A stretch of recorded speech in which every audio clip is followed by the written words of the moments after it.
suis ravi de vous accueillir sur ce nouveau module de CCAFU Online consacré au cancer de la prostate. C'est le deuxième module consacré au cancer de la prostate.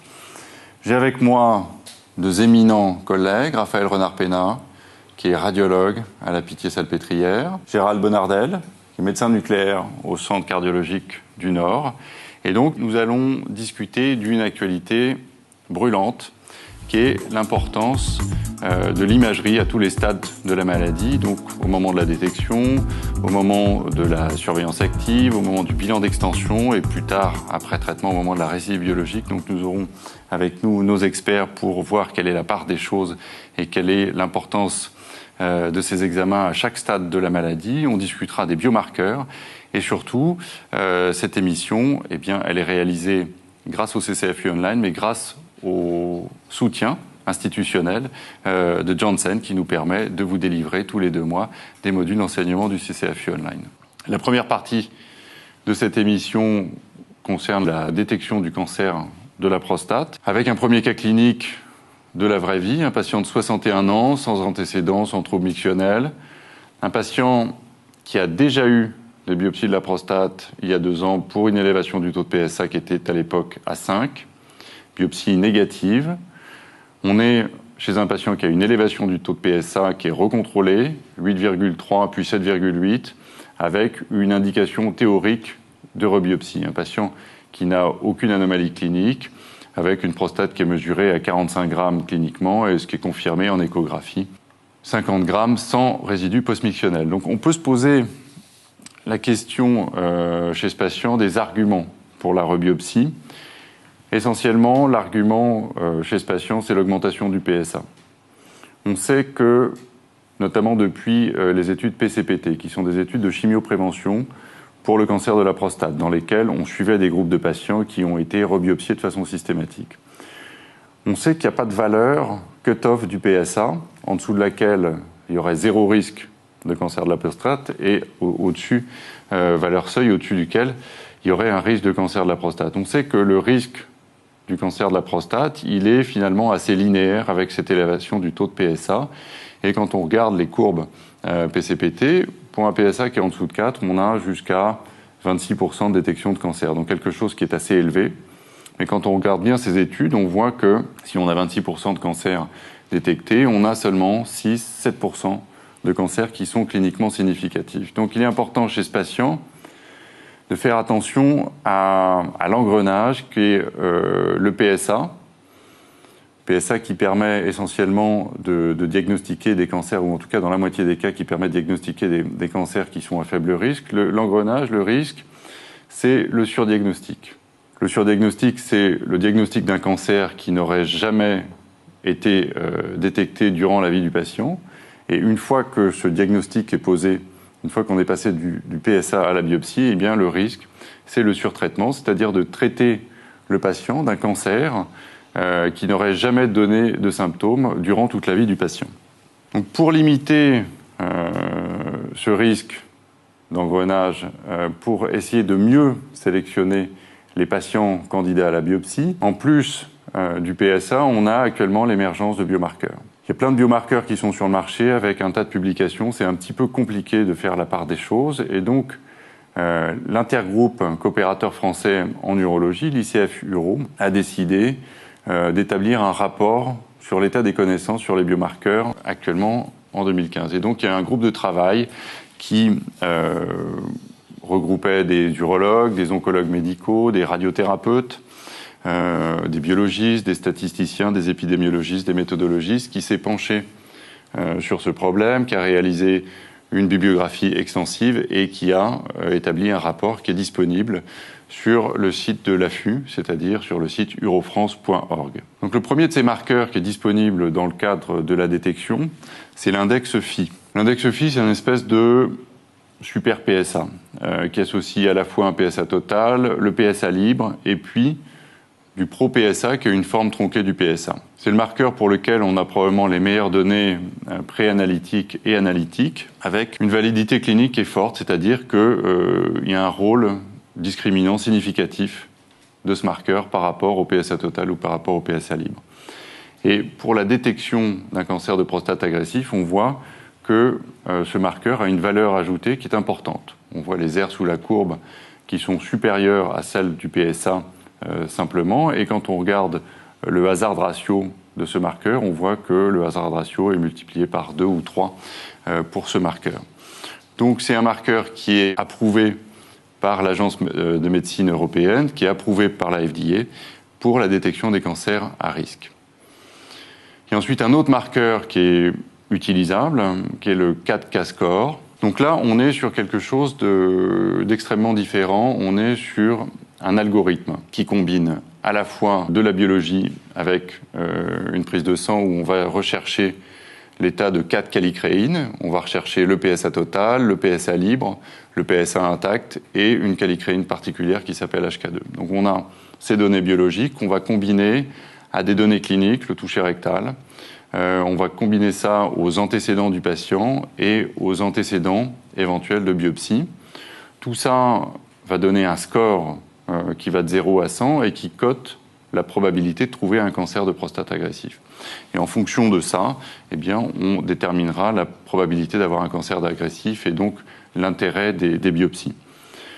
Le 4K score, c'est un pouvoir discriminant qui est sensiblement égal à celui de l'index phi qu'on a vu précédemment, et ça a une valeur ajoutée qui est significative. Quand on regarde les aires sous la courbe, on est à peu près à 12% d'augmentation par rapport au taux de PSA habituel. L'autre marqueur qui est également diffusé, pour lequel il y a des publications, c'est le score MIPS. Le score MIPS, c'est l'association d'un score PCA3 et d'un score T2. Le score PCA3, c'est quelque chose qui est assez connu, puisque ça mesure l'ARN du PCA3 sur l'ARN du PSA, et ça, c'est un test qui est approuvé par la FDA et qui est indiqué chez les patients qui ont des biopsies négatives et qui ont une indication théorique de rebiopsie pour lequel on veut poser le pour et le contre de la biopsie. Donc ce test-là, il existe, et afin d'améliorer les performances de ce test, il est combiné au score T2, qui est l'analyse de l'ARN de gènes de fusion combiné au PSA. La valeur ajoutée de ce test par rapport aux valeurs conventionnelles existe, avec un niveau de preuve qui est relativement faible, et on a un impact clinique qui est pour l'instant limité, puisque le caractère indépendant de ce marqueur n'a pas été prouvé par rapport aux valeurs conventionnelles. Une des faiblesses de ce marqueur, mais comme les autres, c'est qu'il n'a pas été comparé à l'IRM, et notamment aux combinaisons de PSA et d'IRM en termes de prédiction de cancer de prostate agressif. Donc pour détecter un cancer de prostate, je vais passer la parole à Raphaël pour voir quelle est la part de l'IRM, qu'est-ce qu'on attend de l'IRM dans cette situation. Voilà, effectivement, donc ce patient qui a une suspicion de cancer persistante, avec un PSA qui est monté, un antécédent de biopsie négative, se pose la question d'une rebiopsie. Or, on sait que la rentabilité des rebiopsies sans imagerie est très faible.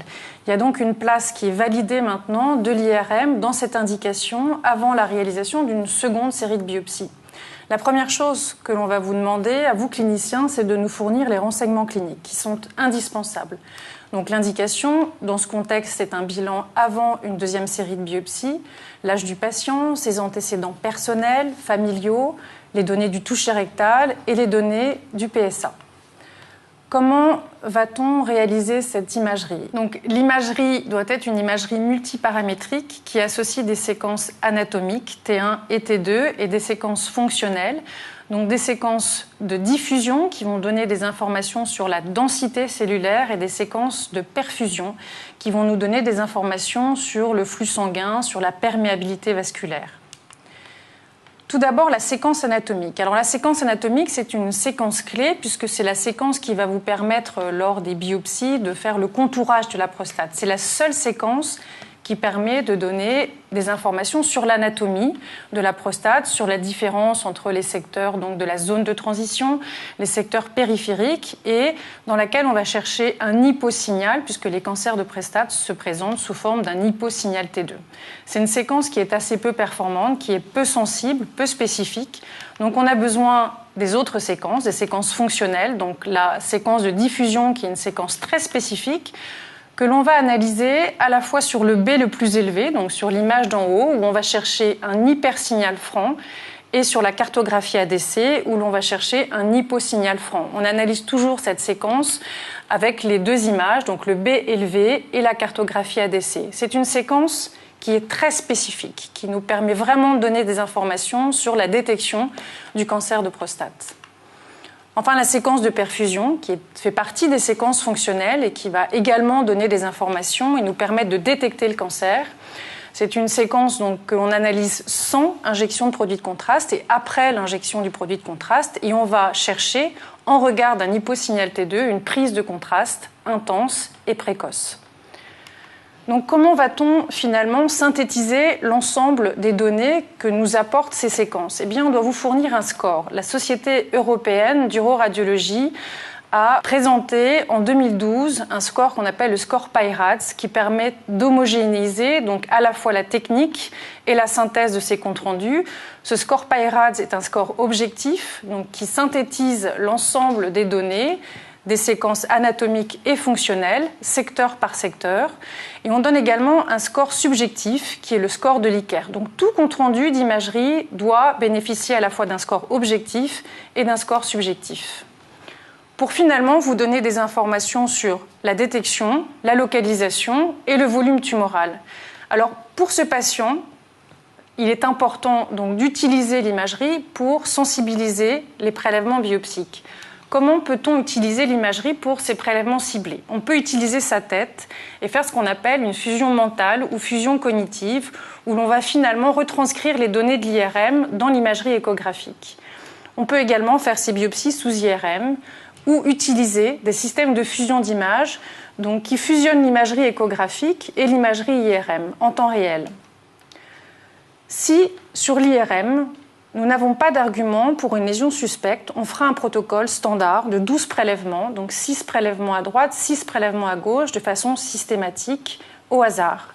Si par contre, on objective sur l'IRM une cible, donc avec un score PIRAD supérieur ou égal à 3, on fera des biopsies systématiques et des biopsies ciblées, 2 à 3 prélèvements ciblés sur la zone individualisée. La performance de l'IRM pour la détection d'une lésion cliniquement significative est très forte. On voit que les valeurs prédictives négatives des dernières études est supérieure à 90%. C'est un examen extrêmement performant donc pour détecter ou éliminer une lésion cliniquement significative. Et finalement, la performance de cet examen, elle est donc associée aux biopsies ciblées et nettement supérieure aux biopsies qui sont effectuées de façon systématique, 2 à 3 fois supérieure, et quelle que soit la modalité de ciblage, que ce soit des systèmes cognitifs ou des systèmes de fusion d'images.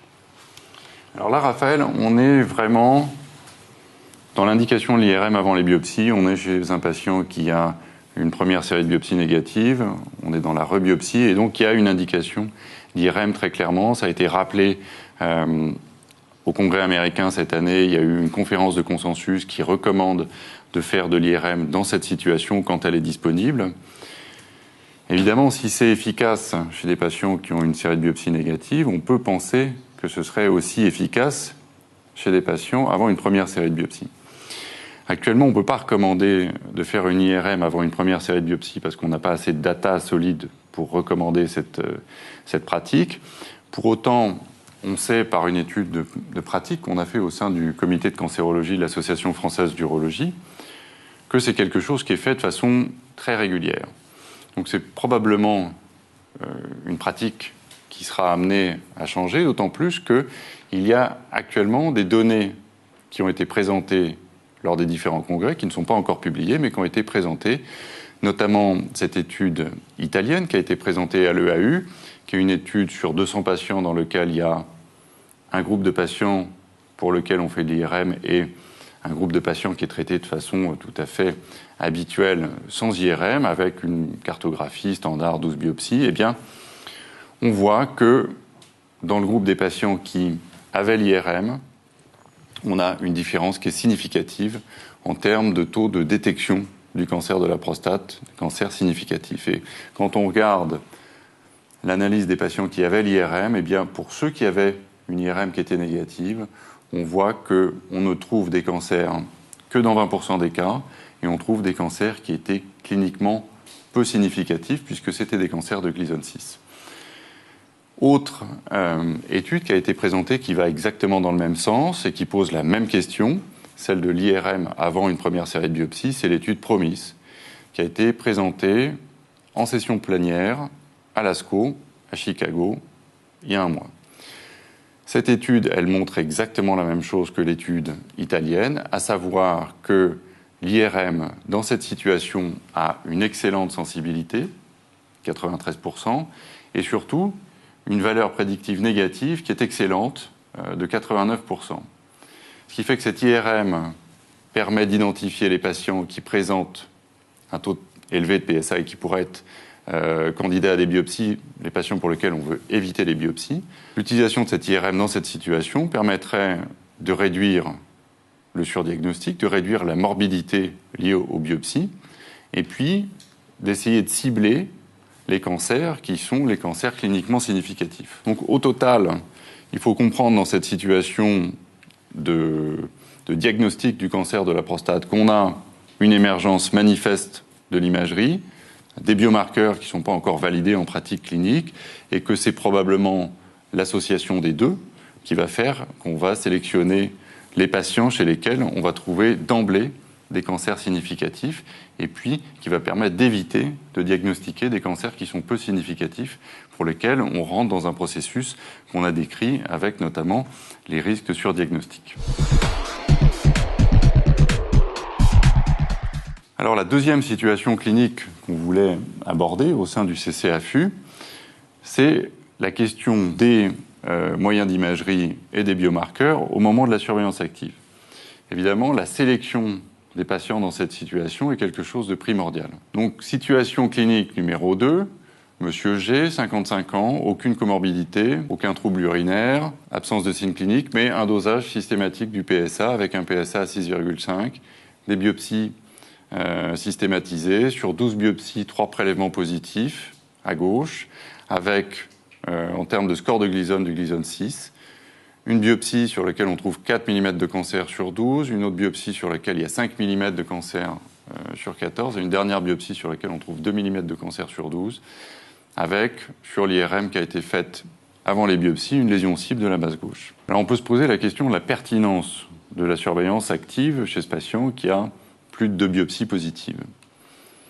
En fait, quand on s'intéresse aux critères d'inclusion de surveillance active, on voit que ces critères sont extrêmement hétérogènes. C'est-à-dire qu'il n'y a pas un cadre pour la surveillance active, il y a plusieurs cadres pour la surveillance active.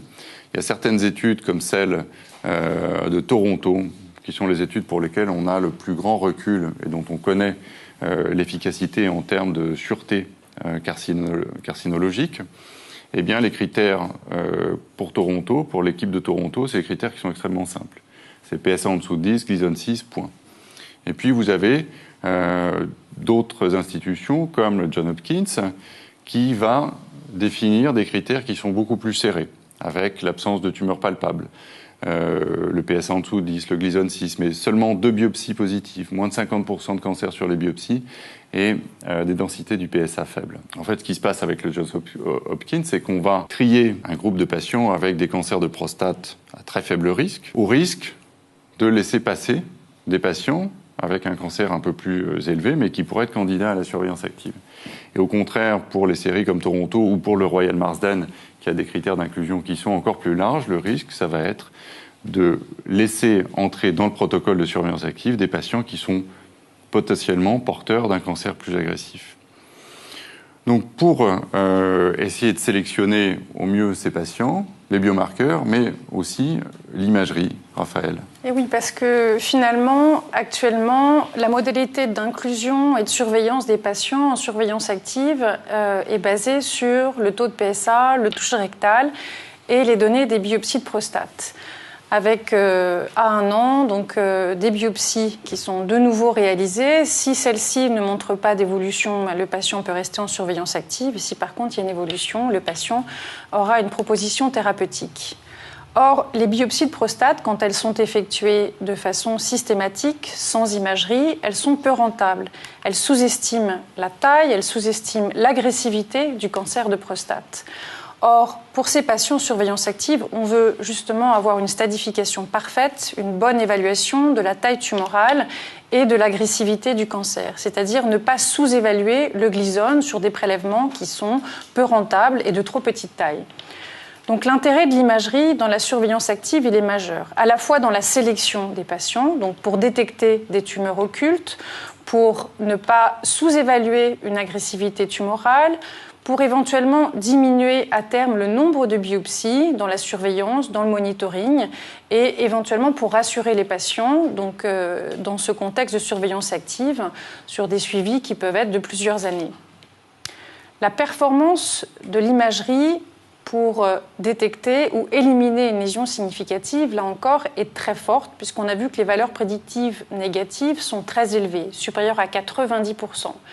La détection donc, des lésions de Gleason 7, avec des longueurs tumorales supérieures à 4, est très très performante par l'imagerie. Et on sait que c'est l'association de l'IRM au toucher rectal, au taux de PSA et aux données des biopsies qui permet d'éliminer de façon extrêmement fiable une lésion significative de cancer de prostate. Les limites de l'imagerie, ce sont finalement les petits cancers. Les petits cancers, donc de moins de 5 mm et de Gleason 6. Mais dans le cas d'une surveillance active, ce que l'on veut, c'est éliminer une lésion significative, donc une lésion supracentimétrique et de Gleason 7. Si l'on regarde l'intérêt de l'IRM par rapport aux nomogrammes qui sont actuellement utilisés donc, pour les cancers de prostate, eh bien on voit que dans la surveillance active, c'est l'IRM qui est un des meilleurs paramètres pour détecter justement et éliminer une lésion cliniquement significative du cancer de prostate. On voit par exemple pour ce patient qui avait sur ses biopsies systématiques 2 mm de Gleason 6, un exemple typique de lésion antérieure en médioprostatique, donc au niveau de la zone de transition que vous voyez à gauche en hyposignal T2, en hypersignal sur l'image du milieu et en restriction sur la cartographie ADC. C'est une lésion très significative qui manifestement a été sous-évaluée par les biopsies systématiques. Lorsque l'on effectue les biopsies ciblées, eh bien on voit qu'il y a une lésion très significative de 20 mm de Gleason 7, 3+4. Alors, une fois que les patients sont rentrés dans la surveillance active, une fois qu'on a sélectionné ces patients pour la surveillance active, ils sont suivis et on va rechercher des marqueurs de progression. Donc, il y a les éléments classiques, le PSA, soit le PSA total, soit la cinétique du PSA, qui n'est pas un très bon marqueur. Les éléments biopsiques, en termes de volume tumoral, en termes de changement d'agressivité tumorale, on y reviendra. Et puis, les nouveaux éléments modernes que sont l'imagerie et les biomarqueurs. Et là, l'intérêt de l'IRM pour ces patients en surveillance active, ça sera une fois qu'on a identifié sur une première imagerie une lésion suspecte, qu'elle a été confirmée par les biopsies ciblées, on pourra, sur les imageries répétées, évaluer la forme, évaluer le volume, évaluer les modifications sur la séquence de diffusion, des modifications de restriction qui nous feront penser qu'il y a éventuellement une évolution de l'agressivité. On fera alors des biopsies ciblées. Si ces biopsies, finalement, ne montrent pas d'évolution, eh bien, on pourra laisser ce patient en surveillance active. Par contre, si l'on confirme qu'il y a une évolution, avec une taille tumorale supérieure aux limites que l'on s'est fixées ou un score de Gleason qui est supérieur au score Gleason 6, eh bien on pourra proposer une prise en charge thérapeutique. Voilà un exemple d'un patient qui rentre en surveillance active. Sur l'IRM, on voit typiquement une lésion au niveau de l'apex gauche, donc en hyposignal, en haut et avec une restriction sur l'image du bas. Et vous voyez que toutes les biopsies prostatiques, même ciblées avec un système, donc avec juste une fusion mentale, sont négatives. Donc les biopsies ont sous-estimé cette lésion tumorale qui est quand même significative puisque très visible en IRM.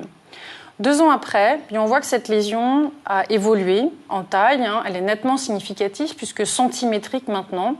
On va alors faire des biopsies ciblées, là avec un système de fusion d'images qui vont nous permettre d'être beaucoup plus précis dans les prélèvements, d'avoir une meilleure estimation donc, de la longueur tumorale, d'être vraiment en centre de la lésion. Et on voit que ces prélèvements sont très rentables puisqu'on a une lésion cliniquement significative. Donc là encore, ce patient, l'intérêt de l'IRM montre qu'on a une évolution tumorale et on pourra proposer une prise en charge thérapeutique plutôt que de le laisser en surveillance. Alors c'est important cette modification IRM puisque ça conduit à des modifications des biopsies. Ce qu'on voit dans les critères d'arrêt de la surveillance active, encore une fois, on est dans les différentes séries face à des critères qui sont variables. on trouve des données du PSA, encore une fois assez peu fiables, et on trouve des données d'évolution de la tumeur, soit des données en termes de modification de la taille de la tumeur, qui sont essentiellement soit l'augmentation du nombre de biopsies positives sur le nombre total, soit l'augmentation de la longueur du cancer sur chaque biopsie. Ces anomalies, on va les retrouver sur les biopsies successives, dans un sens comme dans l'autre, dans environ 10% des patients. C'est des éléments qui sont pris en compte, mais l'élément le plus important, l'élément qui a le plus de sens et sur lequel toutes les séries s'accordent, pour arrêter la surveillance active, c'est l'apparition de grade 4 sur les biopsies. Ça, c'est l'élément majeur. À partir du moment où il y a du grade 4, on change de catégorie et il faut supprimer ces protocoles de surveillance active, sauf pour des patients qui seraient extrêmement âgés, et ça, c'est une autre question.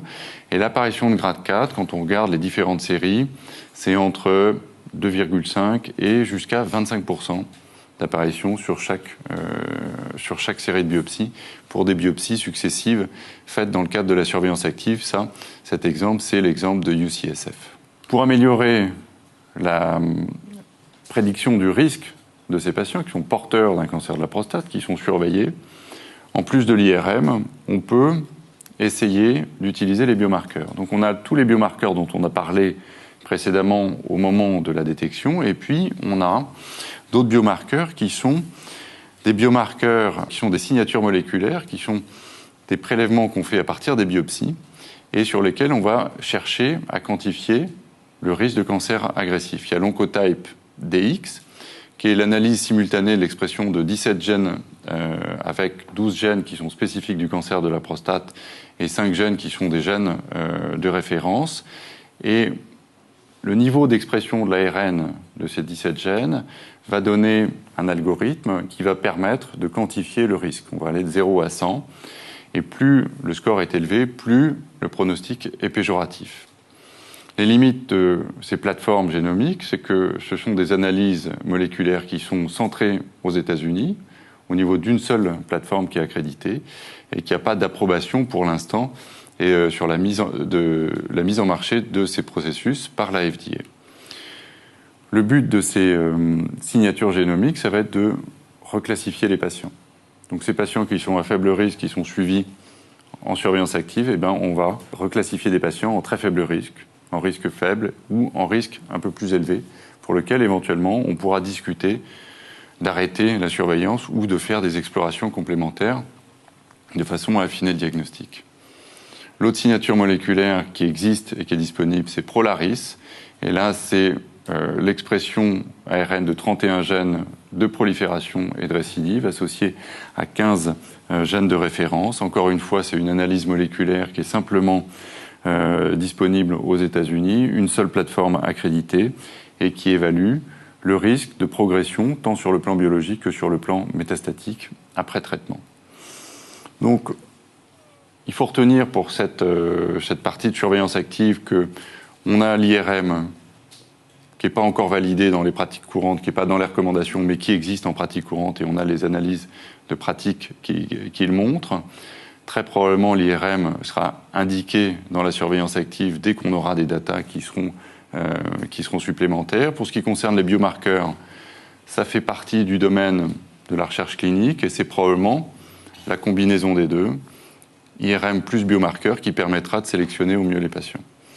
Bien évidemment, il n'est pas question de proposer des biomarqueurs à tout le monde compte tenu du prix, et il y a probablement un petit groupe de patients qui pourra bénéficier de ces explorations qui sont extrêmement complètes et pertinentes. Donc il y a une situation où l'imagerie est particulièrement importante, c'est le bilan d'extension du cancer de prostate localisé, puisque on va à la fois avoir besoin d'imagerie conventionnelle et puis d'imagerie métabolique. Donc si on prend le cas de ce patient qui est M. P, 64 ans, M. P qui a fait un dépistage du PSA ou un dosage de PSA pour la première fois à l'âge de 64 ans avec un PSA qui est à 18. Eh bien ce dosage de PSA a permis de faire le diagnostic d'un cancer de prostate de risque intermédiaire. C'est un patient qui a une tumeur palpable et sur les biopsies qui ont été réalisées, on va retrouver sur la moitié des biopsies un cancer de la prostate de score 7 de Gleason avec du grade 4 majoritaire. Ce patient, dans le cadre de son bilan d'extension est allé voir le docteur Renard Pénat, qui lui a fait une IRM et qui a permis d'affiner le diagnostic en termes d'extension locale, puisqu'on trouve chez ce patient une extension au-delà de la capsule prostatique, on trouve une extension au niveau des vésicules séminales et un probable envahissement ganglionnaire. Donc, Raphaël, est-ce que pour le bilan d'extension locale, est-ce qu'il faut considérer que l'IRM est le gold standard aujourd'hui? Alors oui, l'IRM, c'est l'examen de référence et c'est l'examen qui est recommandé pour faire le bilan d'extension loco-régional du cancer de prostate. Quelles sont les informations que l'IRM va nous donner? Tout d'abord, l'IRM va permettre d'évaluer l'envahissement de l'espace périprostatique, de détecter un envahissement des vésicules séminales, comme pour ce patient, de détecter un envahissement du col vésical et du sphincter distal. Donc, tous ces éléments sont majeurs pour conditionner la prise en charge du patient, pour pouvoir décider d'une prostatectomie ou d'une radiothérapie. Alors, une illustration. Donc, pour ce patient, sur les images morphologiques ici en T2, on voit à l'évidence un envahissement des vésicules séminales avec un hyposignal franc sur la racine des deux vésicules séminales. Et on détecte sur l'acquisition ganglionnaire 2 formations ganglionnaires qui sont localisées dans le mésorectum, donc une situation anatomique qui est pathologique, des adénopathies qui sont rondes, qui sont en franc hyposignal T2, qui sont suspectes. Donc effectivement, l'IRM nous a permis de restadifier ce patient que l'on classera sur l'IRM T3B N+. Quelle est la performance de l'imagerie dans cette indication? Alors la performance de l'IRM a beaucoup évolué avec les séquences morphologiques, notamment avec la séquence de perfusion qui a permis de diminuer les variabilités entre les observateurs, ce qui était reproché auparavant à l'IRM. Donc une meilleure performance grâce aux séquences de perfusion, grâce également aux séquences de diffusion, on va le voir. Donc ici, on a un exemple d'extension nette à la base de la prostate, donc en imagerie T2 sur l'image de gauche, et on voit après injection de produit de contraste, la prise de contraste donc, qui s'étend dans l'espace périprostatique. Donc c'est un patient qui a un stade T3A évident en IRM. La séquence de diffusion va nous permettre d'affiner également ce bilan d'extension, notamment pour les vésicules séminales. Donc, c'est une séquence qui est très spécifique. Donc, on pourra avoir une performance très élevée pour détecter cette extension aux vésicules séminales. Bon, là, on a pour ce patient, encore une fois, un aspect évident d'envahissement que l'on voit à gauche sur l'imagerie T2 et sur la séquence de perfusion avec une prise de contraste. Donc l'association des deux offre une très belle valeur prédictive pour affirmer une extension aux structures adjacentes. Alors on a vu que l'IRM c'était très bien. Gérald, est-ce que l'imagerie métabolique peut faire quelque chose pour la stadification locale du cancer de la prostate? Alors on va voir ça dans un instant, mais avant toute chose, si on parle de PET scan, si on utilise le terme anglais, ou plutôt si on parle de TEP, ou TEP scanner pour le terme français, il convient de faire attention de quel traceur on parle. Puisque vous voyez que sur la diapositive, vous avez 3 images de TEP qui sont 3 images différentes, puisqu'on a injecté des traceurs différents. L'image de gauche, c'est l'imagerie du TEP scanner classique que l'on utilise pour les cancers hypermétaboliques, donc du TEP au FDG, l'imagerie du métabolisme glucidique. L'image centrale, c'est l'imagerie TEP de la réaction osseuse, la TEP au fluorure de sodium, et l'image de droite, qui est l'image de la synthèse des membranes, la TEP à la fluorocholine. Mais pour répondre à la question concernant l'atteinte du T, là on doit reconnaître la place primordiale de l'imagerie radiologique, et notamment de l'IRM. Je citerai cependant 2 cas particuliers qu'il convient d'avoir à l'esprit. C'est lorsque l'on découvre sur des TEP scanners au FDG, le TEP classique que l'on réalise pour le bilan ou la prise en charge d'un cancer hypermétabolique, il nous arrive très souvent de trouver des foyers prostatiques et que nous précisons dans le compte-rendu, et il convient d'en tenir compte en le corrélant au taux de PSA, voire à des biopsies guidées, puisqu'il nous arrive très fréquemment de découvrir des cancers et qui sont souvent agressifs, puisqu'ils captent le FDG. Et pour parler de TEP à la choline, il y a une indication qui est encore à l'étude à ce stade-là, mais qui concerne le guidage des biopsies en cas d'échec des premières biopsies non contributives, où là on se rend compte que la TEP de l'imagerie de synthèse des membranes, la TEP à la choline, est performante pour identifier du T, comme on le voit ici dans cette étude. Cependant, La TEP à la choline est performante dans cette indication, guider des biopsies après un premier échec, à condition cependant que la taille de la tumeur soit suffisamment grande. En dessous de 5 mm, la TEP à la choline a des difficultés de performance.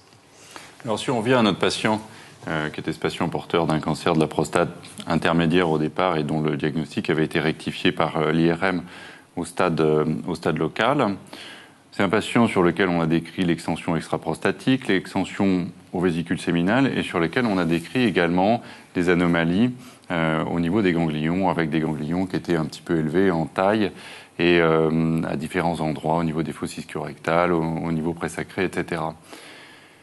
J'ai l'impression que ces examens d'IRM sont assez peu performants, en tout cas sur l'envahissement ganglionnaire, puisque ce qu'on a sur les comptes rendus, c'est essentiellement des critères de taille, de forme. Il faut que le ganglion, pour qu'il soit pathologique, fasse plus de 8 mm dans le pelvis, qu'il fasse plus de 10 mm au niveau lombo-aortique.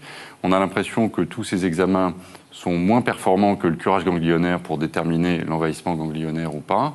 Et donc, Raphaël, la question que je me pose, c'est quel est le bon examen pour faire le bilan de l'extension ganglionnaire? Est-ce que c'est l'IRM qu'on fait dans un premier temps? Est-ce que c'est le scanner? Alors, effectivement, c'est un point très important. L'IRM a la même performance pour la détection des ganglions et des adénopathies que le scanner. Donc, il n'y a pas d'indication à faire un scanner pour le bilan d'extension loco-régionale pour la détection des adénopathies. L'IRM qui à la fois va faire le stade T, donc le bilan d'extension locale du cancer, fera également le stade N, le bilan d'extension régionale, avec la détection des ganglions, puisque l'on fait une acquisition jusqu'au niveau de la bifurcation iliaque. Il est vrai que la performance de l'IRM donc, est identique à celle du scanner, mais globalement, c'est le curage qui permet de faire le stade T. La performance est relativement médiocre de ces deux techniques d'imagerie. Gérald, est-ce qu'on a un petit peu d'espoir du côté de l'imagerie? Alors du côté de la TEP, et là on va parler de TEP à la choline, on va dire pas mieux ou à peine mieux, puisque c'est le problème des limites de performance diagnostique de l'ensemble des techniques d'imagerie, que ce soit le scanner, les IRM ou les TEP, que ce soit en FDG ou en choline.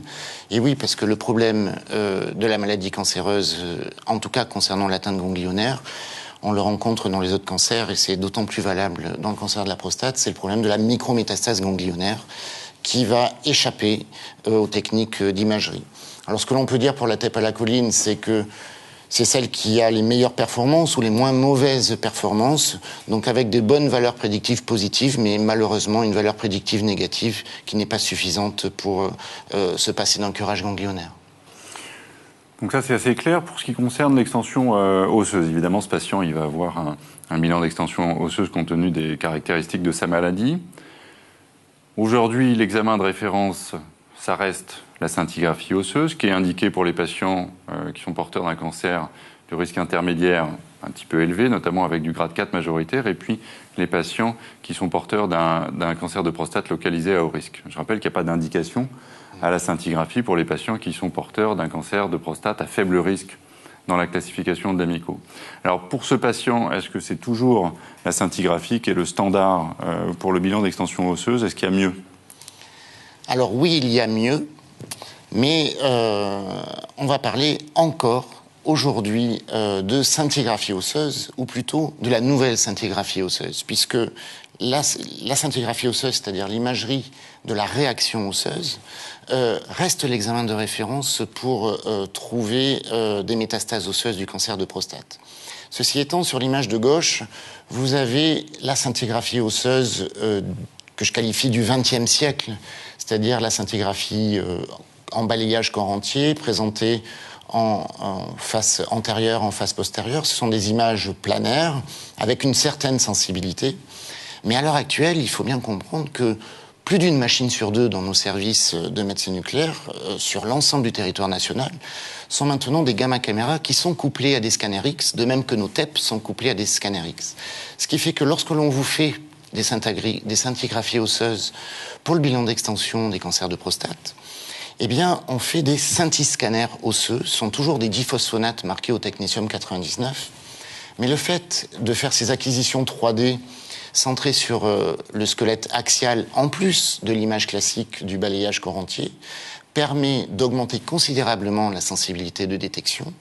Et le fait de rajouter une imagerie scanographique, eh bien, augmente considérablement également la spécificité de l'examen, puisque maintenant, en CT scanner osseux, on est à plus de 90%, en trouvant, globalement, pour résumer, plus de lésions, et quand on trouve des foyers, on est capable de dire si ce sont des lésions métastatiques ou pas. Alors là, je vous ai parlé de l'imagerie de la réaction osseuse, le CT scanner osseux. On peut parler d'une variante de l'imagerie de la réaction osseuse qui est la TEP au fluorure de sodium, qui va imager très exactement le même processus. C'est l'imagerie de la réaction osseuse au cancer de prostate, avec des images comme en CT scanner, des images en 3D, des images couplées au scanner X, avec des images du corps entier qui permettent de faire la cartographie totale de l'atteinte osseuse. Ce qui fait que, en pratique, si je dois résumer la place de la médecine nucléaire pour l'atteinte osseuse, eh bien, on peut dire que l'imagerie corps entier de référence et de première intention pour la détection des métastases osseuses du cancer de prostate, c'est l'imagerie de la réaction osseuse, qui se fait aujourd'hui, en 2016, par scintigraphe osseux, c'est-à-dire la tomoscintigraphie couplée au scanner X, au diphosphonate marqué au technétium. Et on peut éventuellement envisager de la substituer par du TEP scanner ou FNA, sachant qu'on a à peu près les mêmes performances diagnostiques. Et du coup, nous gardons la TEP FNA en secours si d'aventure on devait avoir des périodes de pénurie en technétium 99M que nous n'attendons pas dans les années à venir, mais sait-on jamais, en cas de pénurie de technétium, on aurait toujours cette imagerie de la réaction osseuse à vous proposer en TEP. Alors, Raphaël, on entend parfois que l'IRM corps entier serait au moins aussi bien que la scintigraphie, peut-être mieux. Qu'est-ce qu'il faut penser de ces on-dit ? Alors l'IRM corps entier, c'est un examen très performant qui permet de donner des informations sur l'extension osseuse et également sur l'extension ganglionnaire. C'est un examen qui est non irradiant, qui est peu invasif. Il a comme limite d'être long d'acquisition. C'est un examen qui prend entre une demi-heure et 45 minutes. Avec un parc national d'IRM qui est relativement pauvre actuellement, on a des délais qui sont très importants et donc c'est un examen qui a du mal à s'affirmer dans cette indication. Mais c'est un examen qui est performant pour faire le bilan à la fois osseux et ganglionnaire. Gérald, une question. On voit des patients qui arrivent avec des bilans de PET scan à la colline qui sont faits de façon un petit peu désordonnée. Il faut rappeler que le PET colline est non recommandé dans le cadre du bilan initial. Pour autant, est-ce qu'il y a des éléments de la littérature qui font penser que ces recommandations actuelles pourront évoluer dans le futur? Et est-ce qu'il y a des situations cliniques qu'on pourrait discuter en RCP pour lesquelles on aurait une place tout à fait particulière du PET à la colline? Oui, on va voir ça immédiatement, mais il est vrai que quand on regarde une imagerie TEP scanner à la colline, cette imagerie de synthèse des membranes, on a envie de dire oui, c'est une étude extraordinaire qui permet de faire une étude globale de la maladie du cancer de prostate en identifiant la maladie au niveau local, en identifiant la maladie au niveau ganglionnaire. Vous avez ici à l'écran une adénopathie iliaque externe qui fixe intensément la colline alors qu'elle est relativement petite. En une seule procédure d'imagerie, on peut voir l'ensemble de la maladie métastatique. Vous avez ici à l'écran des métastases hépatiques, des métastases osseuses. Mais le problème, c'est que cet examen a un certain coût et il n'est pas forcément disponible partout. Alors même si ces histoires de prix et de disponibilité sont en train de s'arranger petit à petit, ça fait plus de 5 ans que la colline a désormais l'AMM dans les indications de cancer de prostate, il faut quand même pas négliger le coût du traceur, puisqu'il faut avoir à l'esprit, lorsqu'on demande un examen de TEP à la colline, que le prix du traceur seul est supérieur au remboursement de l'acte lui-même. Et donc, du coup, rien que cet aspect économique doit faire justifier de réserver la TEP à la colline à ces deux meilleures indications. Et je réponds ainsi à la question. Dans le bilan d'extension initial, il convient de la réserver avant le traitement radical chez des patients à haut risque ou risque intermédiaire de maladies métastatiques qui sont présumées non métastatiques à l'issue d'un bilan conventionnel ou d'un bilan standard. Et la deuxième indication, qu'on reverra dans un instant, c'est la détection de la maladie lors d'une récidive biologique. Alors pour le bilan d'extension de ces patients présumés non métastatiques, des patients à risque intermédiaire ou au risque, je le répète, eh bien on se rend compte, pour la métastase osseuse, puisqu'on vient de parler de la métastase osseuse, que finalement les performances de la choline sont identiques à l'imagerie de la réaction osseuse, que ce soit TEP-FNA ou scintillo-scanner osseux. Et ce que l'on constate, c'est que autant l'imagerie de la réaction osseuse va probablement détecter un peu plus de métastases purement ostéoblastiques liées à la réaction osseuse, alors que la TEP à la choline va sans doute détecter des petites métastases débutantes purement ostéomédulaires qui, par définition, n'ont pas encore de réaction ostéoblastique. Et donc, quand on situe parfaitement la TEP à la choline dans cette indication, bilan d'extension des patients de risque intermédiaire ou de risque élevé, on se rend compte que le fait de rajouter une TEP à la choline chez ces patients présumés négatifs a à ce moment-là une modification thérapeutique non négligeable, puisque dans cette étude, elle conduit à une modification du traitement dans 15% des cas si on prend la totalité des patients.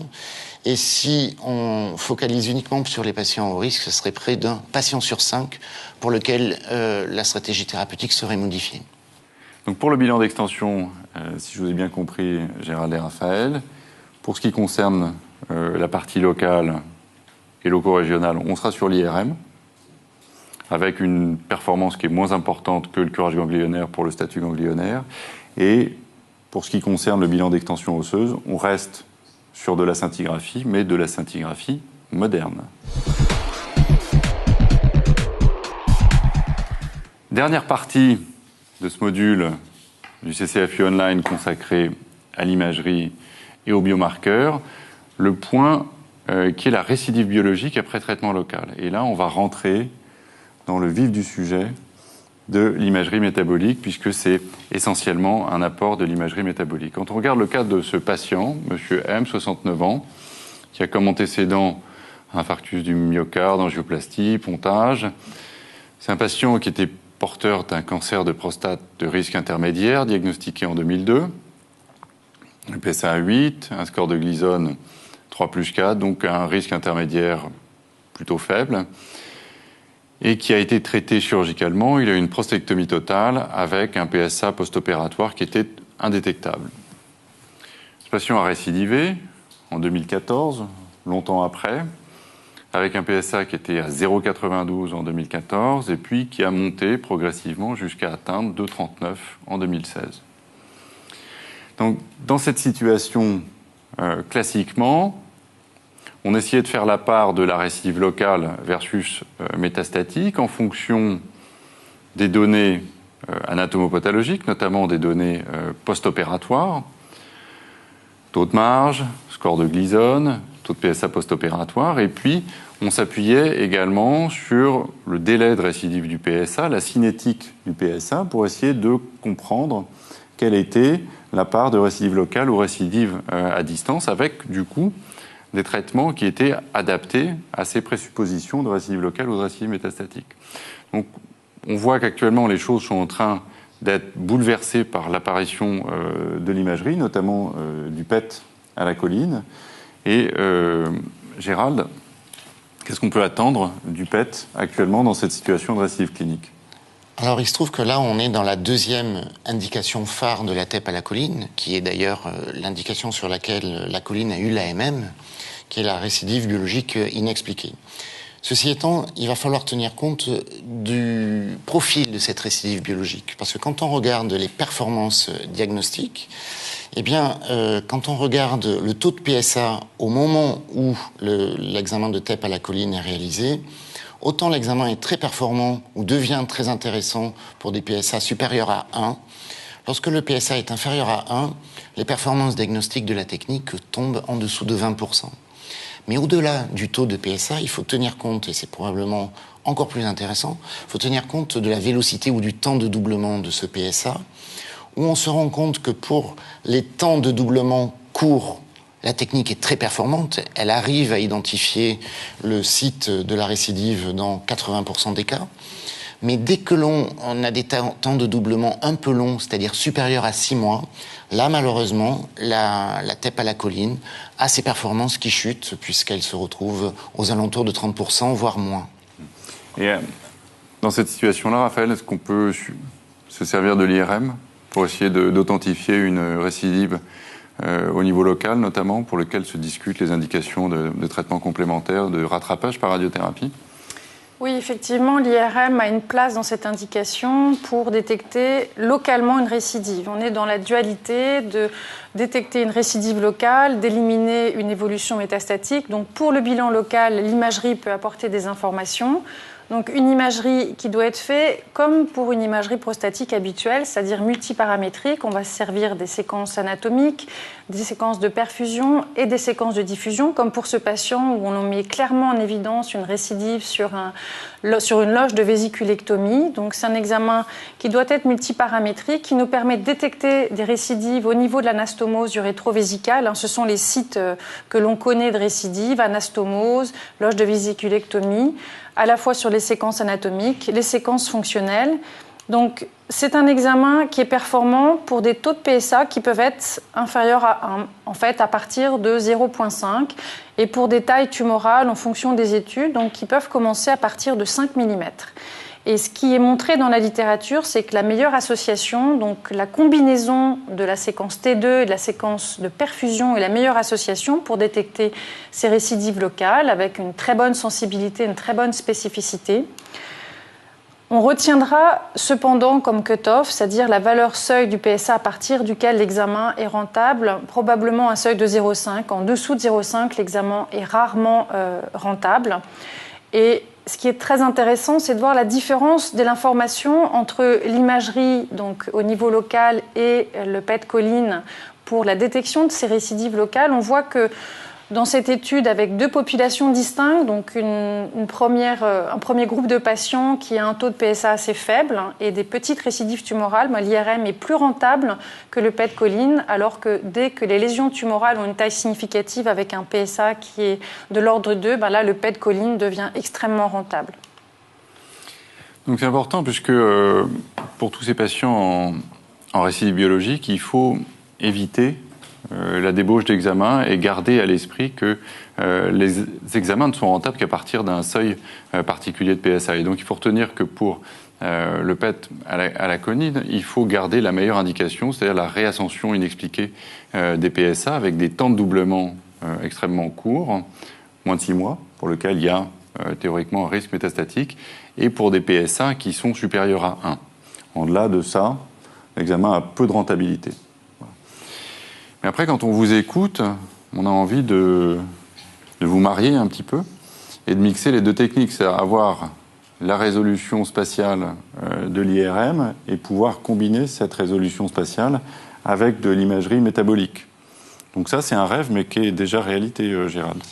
Et oui, c'est un rêve qui est réalité, puisque c'est l'avènement maintenant depuis quelques années, depuis 3-4 ans, des TEP IRM qui associent non plus un TEP avec un scanner X, mais un TEP avec un appareil d'IRM. Et ces appareils sont extraordinaires, ce sont de véritables prouesses technologiques faites par les industriels, mais la communauté médicale nous attend parce qu'il s'agit de répondre à la question si ces appareils vont être cliniquement utiles ou non. Parce qu'on peut se demander si ces appareils sont d'authentiques Whole Diagnosis Machine, que je vais appeler WDM. Oui, pour le confort du malade, c'est extraordinaire. Ça lui permettrait, et ça lui permet d'ores et déjà de faire 2 examens en un seul.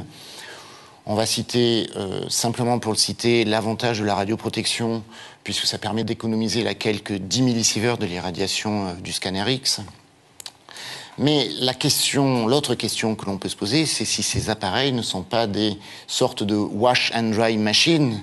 C'est-à-dire, la question que l'on doit se poser, c'est quel est l'apport de la TEP IRM par rapport à un TEP scanner d'un côté et une IRM de l'autre. Parce que l'on doit absolument se poser la question, pour reprendre l'image de la diapositive, si, avec ce type d'appareil, on arrive à laver et sécher aussi bien qu'avec une machine à laver et une machine à sécher, voire mieux. Mais est-ce qu'on arrive ne serait-ce qu'à faire aussi bien? Parce qu'il faut tenir compte d'une chose, c'est que ces appareils, ces nouveaux appareils, ont un coût élevé, qui est de l'ordre de 4 à 6 millions d'euros. Il y a un très faible nombre de machines disponibles en France. À l'heure à laquelle on parle, nous avons 2 machines simplement sur le territoire national. Et le cancer de la prostate, c'est quand même énormément de patients chaque année. Il faut tenir compte du fait qu'il y a 2 à 3 fois moins d'examens qui sont réalisés sur un TEP IRM par rapport à un TEP scanner classique ou une IRM. Au-delà de ces appareils extraordinaires, en tant que médecin nucléaire, on doit s'intéresser à l'avenir des traceurs. Et c'est pour ça que tout à l'heure, je vous ai parlé de faire attention lorsqu'on parlait de TEP ou de PET scan, de bien préciser le traceur que vous souhaitez, puisque autant nous avons 3 traceurs à l'heure actuelle susceptibles de concerner le cancer de la prostate, nous avons d'autres traceurs qui arrivent. Celui-ci, qui est la fucyclovine, le FACBC ou l'Axumine marqué au fluor 18, est un analogue de synthèse des acides aminés qui vient tout juste d'avoir l'agrément FDA aux États-Unis, qui va probablement arriver sur le marché en Europe dans les mois ou années à venir et qui se positionne vraiment comme une alternative à la choline, avec des performances potentiellement supérieures à la choline, voire un prix qui serait inférieur à la choline. Et au-delà de ce traceur synthèse d'acides aminés, nous avons ce nouveau traceur qui est le ligand du PSMA, qui est marqué à l'heure actuelle au gallium-68, un autre radionucléide émetteur de positons, et qui semble être encore plus performant, tant en sensibilité qu'en spécificité, que les autres traceurs d'ores et déjà existants, et notamment la choline. Il permet, quand je parlais de sensibilité, d'avoir des valeurs prédictives positives et négatives inégalées dans le monde de l'imagerie à l'heure actuelle, en détectant des ganglions, d'authentiques adénopathies malignes inférieures à 5 mm. Cette étude récente sur, vous voyez, on a déjà des séries de près de 250 patients, montre indiscutablement beaucoup plus de lésions dans le cadre de la récidive biologique que toutes les autres techniques. Et les études se multiplient concernant ce nouveau traceur, donc du ligand PSMA marqué au gallium-68. Et si je vous parle de ce traceur en particulier, c'est parce qu'il permet de rentrer vraiment dans le XXIe siècle, c'est-à-dire dans la médecine nucléaire moderne, qui nous oriente vers le theranostic, c'est-à-dire l'association de ce traceur d'imagerie très sensible et très spécifique du cancer de prostate marqué au gallium-68 et qui pourrait être considéré et qui sera peut-être considéré dans les mois ou années à venir comme le compagnon diagnostique d'une authentique molécule thérapeutique de médecine nucléaire qui est ce même PSMA, ligand du PSMA, marqué non plus au gallium-68 pour faire de l'imagerie, mais au lutetium-177, qui est un émetteur bêta pour faire de la radiothérapie métabolique. Merci Gérald, c'est très clair. On arrive au terme de ce module du CCAFU online consacré à la prostate et consacré à une actualité, vous avez vu, qui est particulièrement importante, qui est celle des nouvelles technologies, de l'imagerie, des nouveaux biomarqueurs, puisqu'on sent bien, quand on vous écoute, qu'on est en train de modifier nos pratiques grâce à ces apports technologiques. Donc merci encore Raphaël, merci Gérald d'avoir bien voulu participer à ce module du CCAFU Online. Merci au laboratoire Janssen, dont le support institutionnel nous permet de faire ce module d'enseignement sur Internet, sur le site urofrance.org. Et je vais passer la parole à Arnaud Méjean, qui va nous délivrer les take-home messages de l'ensemble de l'émission. À très bientôt. Bonjour et bienvenue pour ce nouveau module du CCAFU Online consacré aujourd'hui au cancer de la prostate. François Rosé, Raphaël Renard-Pénat et Gérald Bonardel ont fait la synthèse et le point sur l'intérêt des nouveaux biomarqueurs, de l'imagerie et surtout de l'IRM dans le cancer de la prostate dans différentes situations pour sa détection, en cas de surveillance active, dans le cadre du bilan d'extension et enfin, en cas de récidive biologique après traitement local. Concernant la détection d'abord, quels sont les nouveaux marqueurs ? À noter une étude approfondie publiée par l'intergroupe ICF-URO. Il permet de faire le point sur les différents marqueurs, notamment l'index Phi, qui est une combinaison du PSA total, du PSA libre et du Pro-PSA. Sa valeur prédictive est supérieure au PSA, mais son intérêt reste limité en pratique clinique. Il est pourtant approuvé par l'IEMA et la FDA. Le score K4 est un algorithme traduisant la probabilité de détecter un cancer prostatique agressif, mais son pouvoir discriminant est identique à l'index Phi et supérieur au PSA. Son intérêt reste pour autant limité. Le score MIPS est une combinaison du PCA3 urinaire et du T2 score, qui sont des tests urinaires après massage prostatique. Il n'y a pas de valeur démontrée d'un intérêt majeur de ce score dans le cadre de la détection. Qu'en est-il de l'IRM avant une première série de biopsies? La première chose, c'est que si on la décide, il faut impérativement renseigner le radiologue concernant l'indication exacte, l'âge du patient, les antécédents personnels et familiaux, le toucher rectal et bien sûr le taux de PSA. L'IRM doit être faite selon un protocole bien déterminé. Séquence de diffusion, séquence de perfusion et établissement du score PIRATS qui va de 1 à 5 et qui permet de déterminer la probabilité du cancer. 1, pas de cancer. 5, très forte probabilité. En cas de score PIRATS inférieur à 3, un protocole de 12 biopsies standard doit être proposé éventuellement. En cas de score PIRATS supérieur ou égal à 3, il faut proposer non seulement les 12 biopsies, mais également 2 ou 3 biopsies ciblées sur les zones cibles. L'IRM effectué avant une première série de biopsies, même si les résultats sont très encourageants, n'a pas encore été recommandé dans cette indication. En cas de surveillance active, de nombreux critères d'inclusion existent et différents. Il n'y a pas une surveillance active, mais en fait plusieurs surveillances actives. Quoi qu'il en soit, le risque est toujours de passer à côté d'un contingent agressif. L'IRM nous semble absolument indispensable, car elle va permettre de déterminer et de diminuer le risque de sous-stadification de 75 à 91%, puisque très spécifique, notamment pour les glyzones supérieures ou égales à 7. Elle permet de diriger les biopsies prostatiques ciblées en fonction du score PIRATS, au mieux en utilisant des protocoles de fusion. Il faut absolument que le patient adhère à la stratégie thérapeutique de surveillance active. Il faut qu'on lui explique, il faut bien qu'on lui explique surtout qu'il ne s'agit pas d'un traitement ou d'un non-traitement, mais d'une stratégie qui permet éventuellement de traiter après et s'il y a une évolution des critères. Que penser des signatures moléculaires dans cette indication? Il en existe actuellement 2, l'Oncotype DX, qui est une analyse de l'expression de 71 gènes par RT-PCR, très intéressante mais non encore approuvée par la FDA. Le Prolaris est une autre analyse de 31 gènes de prolifération et de 15 gènes de référence. C'est sûrement un excellent texte pour prédire la progression biochimique à 10 ans d'une prostatectomie radicale, mais là encore, ce test n'a pas été approuvé par la FDA. Quel bilan proposer chez un patient ayant un cancer de la prostate dans le cadre de son bilan d'extension? L'IRM est le gold standard, l'IRM multiplanaire, bien sûr, avec une analyse du volume tumoral, de la capsule, des vésicules séminales, de la région apicosphinctérienne et des aires ganglionnaires. Aujourd'hui, on doit considérer que le stade de la maladie est au mieux déterminé par l'IRM et il s'agit de parler de score IRM, de stade IRM, pour véritablement déterminer le stade de la maladie.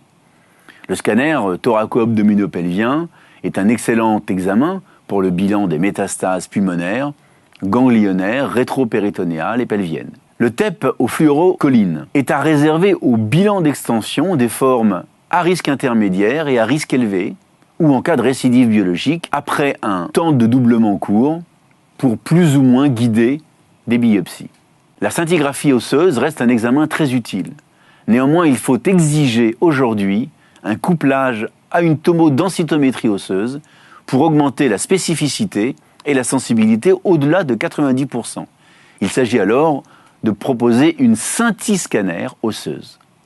L'IRM corps entier est un excellent examen, peut-être un des meilleurs, avec une très haute sensibilité osseuse et ganglionnaire.